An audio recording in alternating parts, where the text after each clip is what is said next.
Happy Halloween, everyone! Halloween is one of my favorite holidays. I wanted to celebrate by giving you my top 5 favorite horror animes of all time. Whether you're looking for something to binge on Halloween or you're just looking for something to get you in the spooky mood, these next 5 anime that I'm gonna show you are definitely gonna do the trick. So grab a snack and here we go! Starting off the list at number 5 is School Days. Wait. I know, it's not really horror. Hear me out. One of my favorite slasher films is Slumber Party Massacre, which is a campy B horror movie. You know, bad in a good way. It sets up a familiar scene to create an atmosphere for an entertaining but semi-predictable end with hot girls, panties, and lots of blood. I think of School Days as a B-horror anime that maybe didn't get the budget, but it's working with what it's got. I'm sure most of you know about or have seen School Days, but for those of you who haven't, our generic adolescent teen boy, Makoto, can't decide between 2 girls he wants to date, because both have equally great qualities.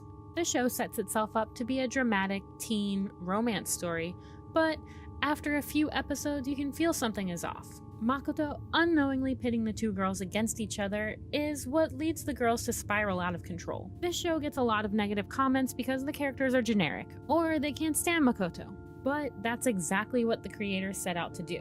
They want you to hate Makoto. They want you to side with one of the girls, and ultimately be satisfied with the outcome. It's actually a pretty smart show. Betrayal is the main theme throughout this series, which is why I had to put it on the list. I know we've all felt betrayed at some point in our lives, which makes this series engaging to a wide audience. Coming in at number 4 is Jigoku Shoujo, or Hellgirl. There is a rumor going around that if you access a certain website at midnight with a powerful grudge, enter the name of the person you wish and they will be banished to hell. I love the element of technology housing the connection to hell. It adds a little something extra to the story that isn't original, but presents itself in an interesting way. This series isn't for everyone though. It's mostly episodic, focusing on one person's account of abuse and revenge, and ultimately their demise. Because if you take anything away from this anime, it's that karma always evens the score. And most of the questions surrounding Enma and her hell crew never really get answered. Like, how did a little girl become the spokesperson of hell? Who is Enma and her crew? And what relation do they have to her? But I love the art style and the eerie soundtrack that accompanies the journeyers to hell, and the super creepy bell sound that chimes when the deed is done. Would you make a deal with Hellgirl?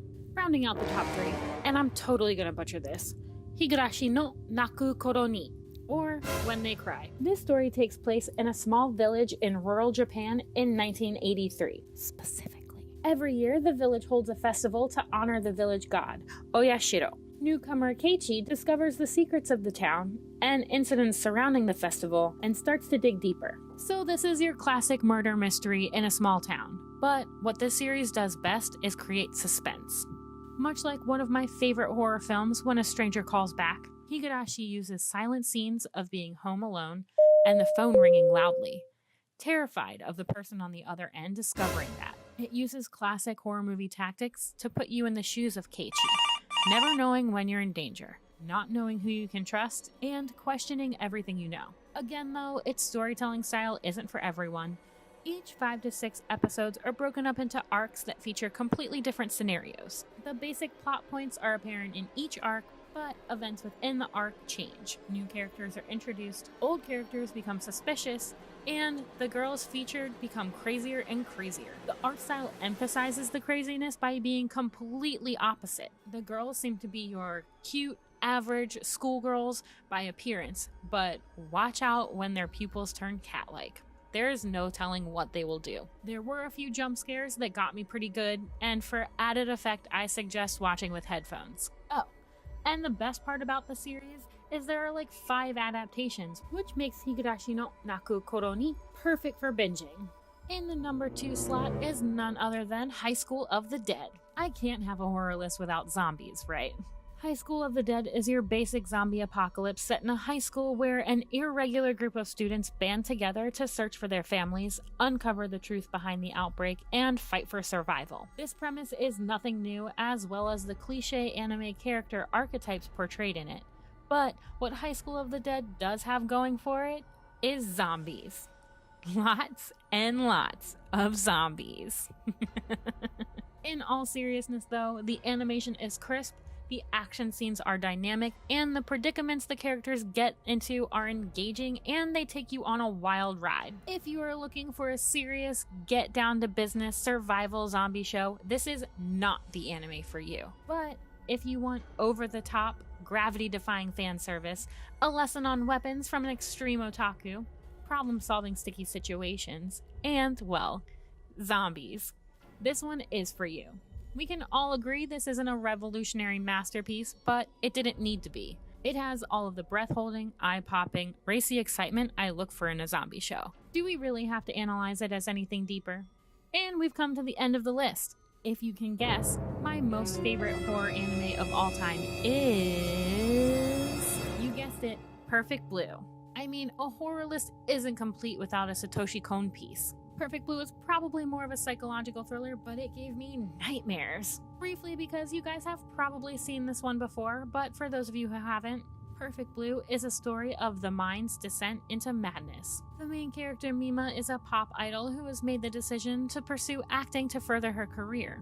However, one of her fans is not as supportive of her decision and begins to stalk Mima, creating a fan site to impersonate her life. Mima's stress and the events surrounding her new career become increasingly unhinged, and Mima is unable to tell what is reality from what is fantasy. First off, this film is animated with such attention to detail that you can't help but feel invested in Mima's life. Just as her stalker sees her in an intimate way, the way Perfect Blue is filmed lets the viewer see her in a way that feels even more intimate. It's almost as if we are Mima, watching from the outside looking in. And the thoughts about the situations going on are Mima's thoughts. I felt for her so much that I wanted to scream at her, even though I know she wouldn't be able to hear me.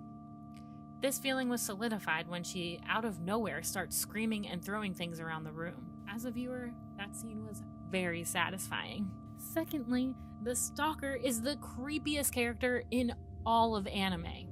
He doesn't have much dialogue, but his facial expressions and extreme eye contact make up for it. He's totally nuts, and what makes him even more creepy is that we can only imagine what he's thinking, especially in the first scene at the outdoor concert, where he frames her to dance in his hand, as if she only belongs to him. That part still gives me the creeps. And quite possibly the worst thing about Perfect Blue is watching a beautiful, down-to-earth, talented girl who is just trying to make a life for herself spiral out of control. The stress of her new career path, being in the public eye, and trying to please her fans gets the better of her. You can feel every incident tugging at a string in her mind that connects reality to fantasy until one day it snaps. This film is a mind-bending, suspenseful, thought-provoking piece that uses every scene to plunge the viewer into this dark and unsettling world, and could only reside in the top slot in my horror anime list. I hope you enjoyed that countdown to my top 5 favorite horror animes of all time. And I hope you found something on the list to get you in the spooky mood. If you've seen any before, found something new, or were totally spooked, leave me a comment down below. And for cool zombie 2 shots, follow me on my Instagram and my Twitter at _MOESODA. Subscribe to my channel for everything anime, and I will catch you in my next video. Oh shit, do I? Fuck.